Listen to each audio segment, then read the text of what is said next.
ओम श्री गुरुभ्यो नमः। ऐं श्री सरस्वती नमः। और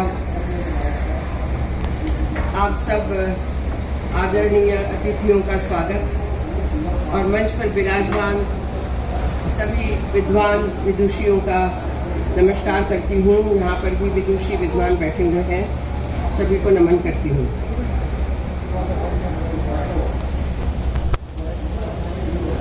शब्द ब्रह्म है। In the thinking of Indian traditions, where each word has been described, analyzed again and again, commented upon, used and utilized, enjoyed and understood. Each word becomes Shabda Brahma. जो व्याख्याएं की गई हैं हमारे शास्त्रों में, उसमें योग की व्याख्याएं हैं, ब्रह्म शब्द की व्याख्या है, और सबसे ज़्यादा जो आज का जो विषय है उसको मुझे लगता है लागू होता है वो यही है कि शब्द ब्रह्म। ब्रह्म इज दैट कॉस्मोस जो निराकार से साकार में आता है, जिसको हम देख नहीं सकते लेकिन अनुभव कर सकते हैं। बड़ी बड़ी व्याख्याएं हैं, you can go into hours and hours of discussion on that. लेकिन जो नाद ब्रह्म है, नाद योग है, जिसके ऊपर से और उन्होंने बनाया शब्द ब्रह्म, शब्द योग, वो नाद योग के अंतर्गत ही है कि जो भी हमें जोड़ता है परिवेश से, परिसर से, पर्यावरण से, सारा जितना हमारे आसपास साकार निराकार सगुण निर्गुण जो भी है उससे हमें जोड़ता है, वो है योग। और उसमें तरह तरह के योगों को जोड़ा गया है। आप भी जोड़ सकते हैं, मैंने भी जोड़ दिया है। कुछ वर्षों पहले मेरे मन में ये आया, कुछ वर्षों पहले यानी लगभग कम से कम 50 वर्ष पहले, शब्द योग, ब्रह्म योग, नाद योग, हठ योग, सहज योग, भक्ति योग, कर्म योग, लेकिन नृत्य योग। और ये बात तब से निकलती आ रही है बार बार, और लोगों ने भी उसको उजागर किया है। मुझे बहुत खुशी होती है कि जब नृत्य में जो समाहित है तत्व, उन सबका परिशीलन करते हुए, उन सबको जोड़ते हुए यदि हम देखें तो यहाँ पर आपका जो विषय है वो बहुत ही क्लियर हो जाता है, बहुत ही साफ हो जाता है। शब्द और कला का क्या अटूट संबंध है। तो मैं शब्द ब्रह्म से इसलिए शुरू कर रही हूँ कि जो ब्रह्म में विचरण करता है, जो विचार, and if some antennas pick it up, अभी वहाँ कुछ बोला जा रहा है, यहाँ कहा जा रहा है, आपके मन में कितने क्या विचार आ रहे हैं, कौन से एंटेना से आपने कौन सा विचार आपके दिमाग में पकड़ा, and that becomes your शब्द ब्रह्म। तो मैं कुछ थोड़ा सा सोच के आई थी कि ज़्यादा इसको विस्तृत न करते हुए कुछ हंसी खुशी फूली फली बात करूं कि शब्द का जो बैलेंस है, शब्द का भार है, शब्द के जो वाइब्रेशंस है, स्पंदन है, वो कहाँ तक जा सकते हैं, कहाँ मर्म पे चोट लगा सकते हैं, कहाँ दिल को छू सकते हैं, कहाँ एक नए विचार को जन्म दे सकते हैं, कहाँ एक नई कला को उजागर कर सकते हैं। बहुत सारी संभावनाएं शब्द में। तो सबसे पहले मैं अपनी, जब आप लोगों को आमंत्रित करूं उससे पहले राव जी ने मुझे कहा कि मैम आप पहले बोल लीजिए। मैंने कहा बिल्कुल ठीक है, मैं ही पहले बोल देती हूँ, क्योंकि बाद में आप लोगों के विचारों का सारा विमर्श होगा, संकलन होगा और फिर हमारा दूसरा जो पैनल है वो आएगा। छोटा सा एक दृष्टांत दे रही हूँ जो ओडिया साहित्य से है। One of my favourite examples कि शब्द की क्या करामत होती है। सुकुंतला, कुंतल यानी बाल, जिनके बाल सुंदर हैं, ज्यादातर स्त्रियों के बाल ही सुंदर कहे जाते हैं। आजकल पता नहीं, पीछे से देखने से पता नहीं चलता है कई बार, लेकिन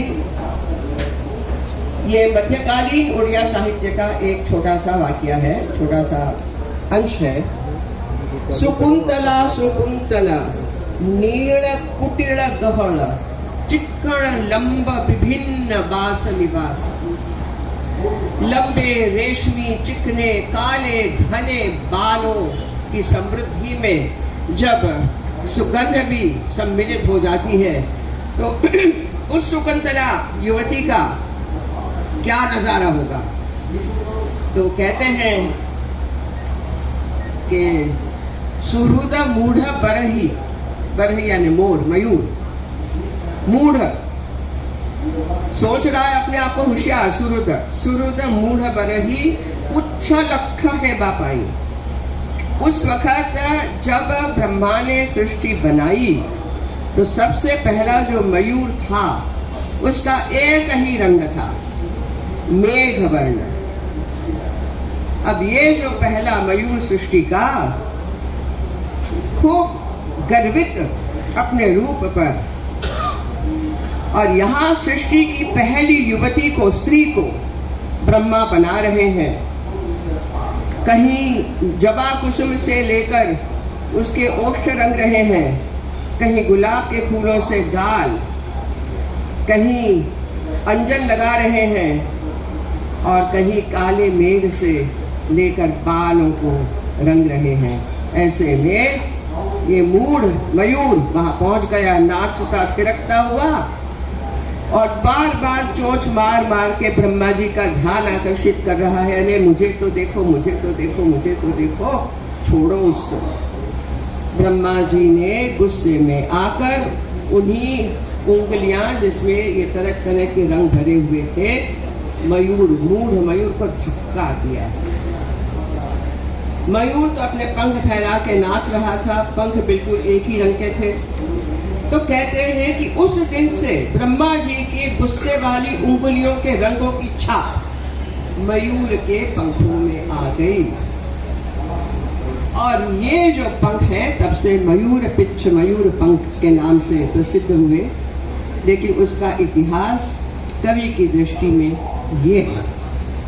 सूरद मूढ़ बरही पुच्छ लक्ष्य हेबा पाही, गड़ था पाइला जाई लोकेश पास। लोकेश यानी ब्रह्मा से चारु चंद्रिका प्रमाण, ये प्रमाण हो गया चंद्रिकाएं आने का। और अंत में क्या हुआ, सभय होइले सबु उपमा गण। अब जो उपमा के सारे उपमान खड़े थे कि अभी हमारी उपमा लगाई जाएगी आंखों के लिए, अभी हमारी उपमा लगाई जाएगी नासिका के लिए, हमारे ये सारे जितने खड़े थे भाग गए कि हमारा भी कहीं ऐसा हाल ना हो। इतना प्यारा सुंदर ये एक एग्जाम्पल है। तो शब्दों की जो, शब्दों से जो भावना टपकती है, जो अर्थ निकलता है, एक ही शब्द जो मर्म को घाव करता है, और वही शब्द यदि एक अलग भाव से कहा जाए तो मरहम का काम करता है। तो शब्दों के तरह तरह के अर्थ होते हैं।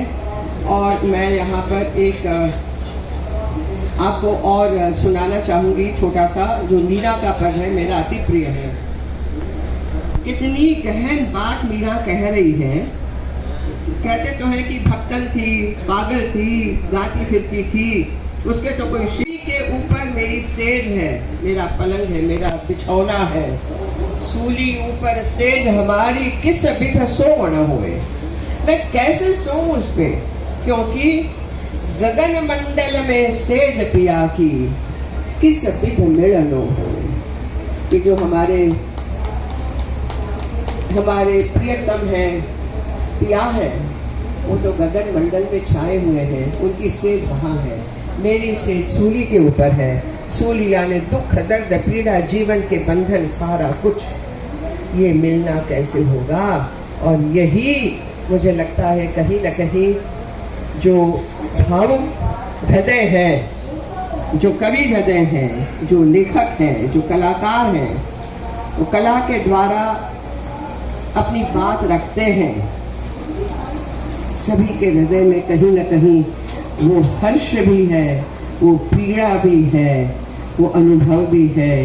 कहीं न कहीं वो झांकी जो हो जाती है शब्द के द्वारा। शब्द एक द्वार खोलता है, एक गवाक्ष खोलता है, एक झांकी मिल जाती है। उस झांकी के द्वारा हमारा जीवन और समृद्ध होता है। हम उस झांकी के दर्शन कला के द्वारा, शब्दों के द्वारा औरों को भी कराते हैं। तो बहुत सारी पॉसिबिलिटीज हमारी कलाओं में हैं, जो शब्द को लेकर, उसको उठाकर, उसको ऐसे बना के जाल की तरह फेंकती हैं कि उस जाल में सारी हृदय की मछलियां पकड़ी जाए। मैं before I call invite my colleagues here, I would just like to quote Kabir कि बाकी यहाँ पर चल रहा, वहाँ पर चल रहा, वहाँ पर चल रहा है। आपके मोबाइल भी देखते होंगे आप, आपके मन में अनेक विचार चल रहे होंगे। कबीर कहते हैं, इस शरा के बीच मुसाफिर क्या क्या तमाशा हो रहा। इस शरा के, संसार के, मैं अभी यहाँ जिक्र कर रही हूँ। इस शरा के बीच मुसाफिर क्या क्या तमाशा हो रहा। कोई बजावे, कोई गावे, कोई बैठा रो रहा। कोई लपेटत है सुगंधी, कोई मैल को धो रहा। कोई लेवे राम नाम को, कोई कांटा बो रहा। क्या बात है। हलचल हलचल होत कबीरा, आज कल दिन डो रहा। तो अब मैं यहीं से शुरू करती हूँ। श्री केतन मेहता जी, आपका